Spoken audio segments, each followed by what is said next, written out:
Sindicato dos Postos de Combustíveis. CBN, Café com Política. São 10h46. Olá, Bruno Silva, um bom dia para você. Olá, muito bom dia, Carol, Felipe e todos os nossos queridos ouvintes. Bruno. Hoje nós Vocês temos estão bem? Tudo bem Tudo aqui, em paz. tudo tranquilo. Hoje nós temos um novo capítulo no que a gente conversava ontem a respeito do ambiente e das relações no âmbito da política nacional.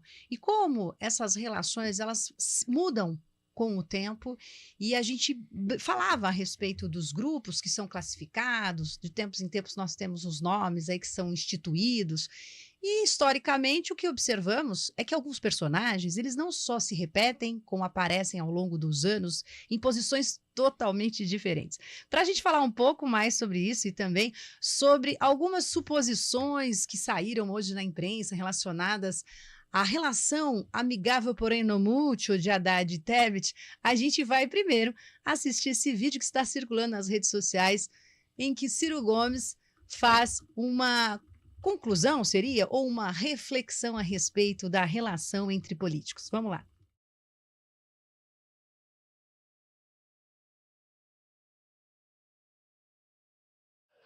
Pegou agora não sei quantos anos de cadeia, eu me odeio. E o Tribunal de São Paulo me condenou a indenizar o rapaz porque eu feri os pruridos morais dele. Dano moral do Collor. Sabe quanto é o valor? 800 pau. Dinheiro que eu não tenho.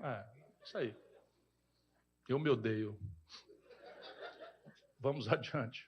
Podia ao menos processar por calúnia, né? Que eu tinha exceptio veritatis, não é isso que a gente aprende na escola? Exatamente. Sessão da verdade, exceptio veritatis. Você podia dizer assim, não, é ladrão mesmo. Mas tá aqui, ó. Ei, Collor, deixa o rapaz. Sou eu. É bom. E sabe por quê? Eu defendendo o Lula. Eu me odeio mortalmente. Eu para defender o Lula, porque o Collor foi para cima do Lula no debate, 1840, e o Collor sentou o pé no Lula, acusou o Lula de ter pedido um aborto da mulher, não sei o que, o diabo, e eu fui para defender o Lula, sentei o pé no Collor. Resultado, está aí o Lula presidente, o Collor provavelmente aliado dele e eu processado. Eu me odeio, professor. É claro, né, que ele foi irônico aí, brincou com a plateia, ele estava fazendo um discurso durante uma reunião da OAB do Ceará e por isso fez essas referências jurídicas, inclusive, e logicamente, né, Bruno, falou que a data foi 1840 também de uma forma aí engraçada para a plateia. O que você achou aí desse vídeo que está rodando nas redes sociais? É divertido, né, Carol? É aquilo que eu falo, né? A gente que gosta de política se diverte demais, né, em ver esses atores, esses personagens aí, né? É claro que ele mesmo, Ciro, né? Ele é uma figura, assim, politicamente, né? Sempre gosta de tirar onda, tentou aí nas últimas eleições, inclusive, emplacar uma linguagem mais jovial e tal.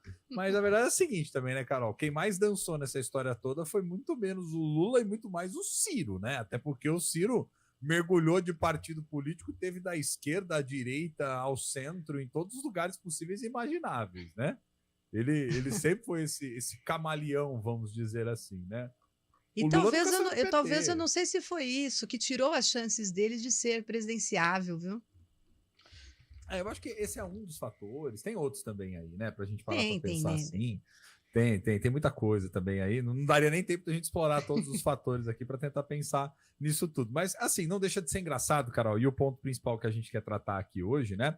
Que é basicamente o seguinte: o quanto de fato esses posicionamentos, essas declarações, aquilo que os políticos fazem e aquilo que a gente vê eles fazendo tem que sempre ser muito matizado. Porque aqueles que hoje, por vezes, estão em lados diferentes do mesmo campo, vamos dizer assim, de disputa, né? Aqueles que um está mais à esquerda, outro está mais à direita, um é mais progressista, o outro é um pouco mais conservador, a gente vê que isso é muito relativo, né? Depende muito dos sabores políticos, depende bastante dos posicionamentos e também daquilo que está em jogo, né? Pegando um gancho nisso tudo, que você falou de uma reportagem também que saiu hoje sobre o Haddad e a Simone Tebet, esse é um excelente exemplo, né, Carol? Lembramos, por exemplo, que o próprio PT, que viveu de amores com o MDB na gestão Lula, depois enfrentou um inferno quando foi no governo Dilma, né?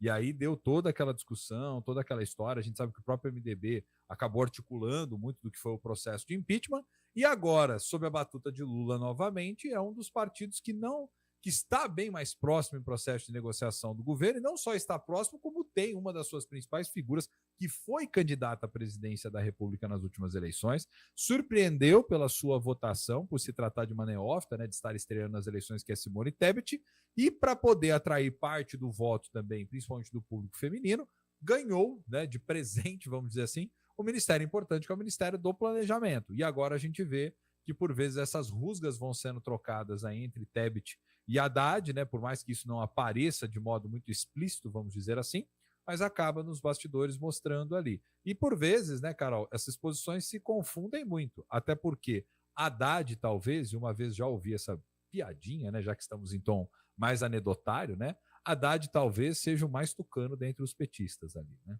pelo posicionamento, pela história, pela maneira como se posiciona e tal. Mas tem uma avaliação sobre a persona política que eu queria que você comentasse, porque tanto ela quanto ele, estamos falando do Haddad e da Simone, eles têm personalidades muito fortes e também uma necessidade, ou naturalmente, são protagonistas em suas ações e atuações. Então, são duas personalidades que fatalmente vão ter ali essas situações, esses momentos de choque, porque a gente observa outros políticos, como, por exemplo, o Geraldo Alckmin, que tem momentos que ele recua da sua presença, até física, vamos dizer assim. Estilos muito diferentes, né, Carol? O Alckmin já é um político muito mais experimentado que esses dois juntos, se a gente parar para pensar, e é alguém que joga dentro de uma lógica, de uma forma de comunicação política, de exposição política, vamos dizer assim, do velho estilo, né? Ou da velha política, mas da velha política aqui num sentido positivo de entender como que eram as relações naquela época, a pessoa que lê o jornal impresso de manhã, né, Carol? Que marca a coletiva de imprensa, não fala sem estar preparado, toma café com as pessoas, não é educado, emocionado. não é emocionado, não sai aí fazendo nas redes sociais falando que dá na telha, né? Enfim, é um outro tipo de personalidade, né? Vamos dizer assim. Simone Tebet e Haddad já não. Haddad, por vezes, é até um pouco muito distante, né, Carol, da população como um todo, né? Tanto é que vem tentando ser construído, e aí só não observa quem não quer também, como uma opção política mais forte. Vamos lembrar que Haddad chegou no segundo turno das eleições, né, nas últimas eleições de 2022, foi importante no processo de diminuição da diferença de votos de Lula para Bolsonaro. Tanto é que Lula ganha na capital e diminui a diferença no interior, muito porque ao longo da sua campanha no segundo turno, Haddad e Tarcísio não discutiram sobre o estado de São Paulo. Eles estavam, na verdade, quase como uma extensão de campanha eleitoral da disputa presidencial nacional. Haddad já tinha praticamente ali a ideia consolidada de que, de fato, não conseguiria reverter a diferença de votos para Tarcísio, o governo já estava nas mãos dele, praticamente, seguindo a lógica das pesquisas ali, e aí o que ele faz, na verdade? Ele tenta diminuir essa diferença, conquistar mais votos para Lula, para ganhar aquele que seria um grande trunfo.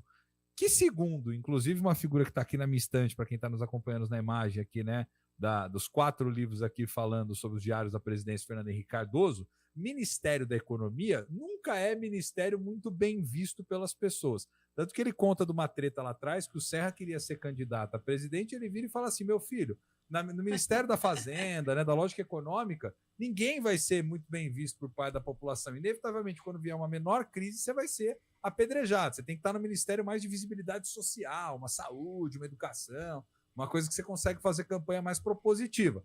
Mas Haddad entra na economia dentro dessa lógica do governo de tentar melhorar os indicadores econômicos, que cá entre nós, até pela crise pós-Covid aí, qualquer melhoria já é uma melhoria, vamos dizer assim, até porque enfrentamos o cenário é muito ruim. difícil, né?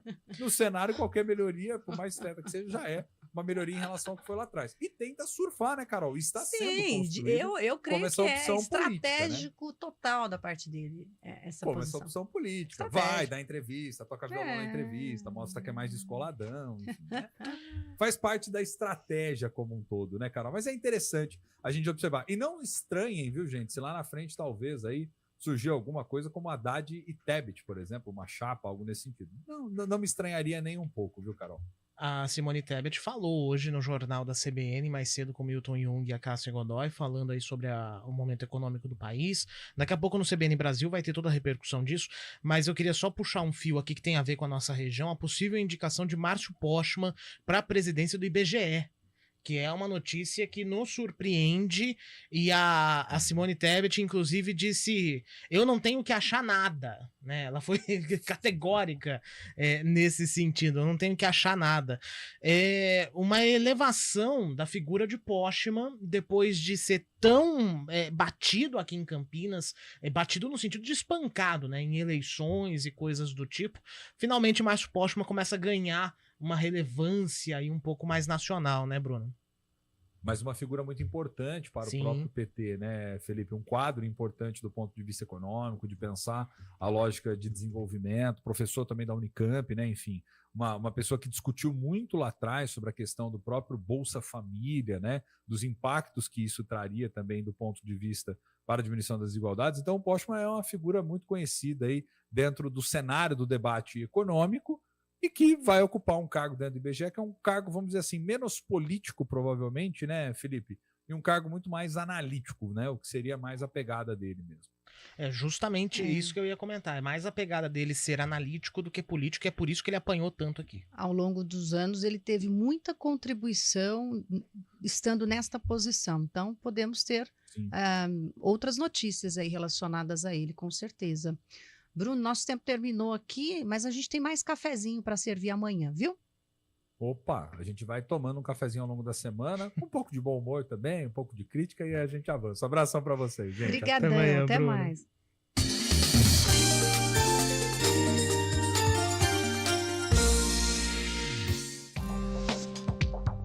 Quem escolhe a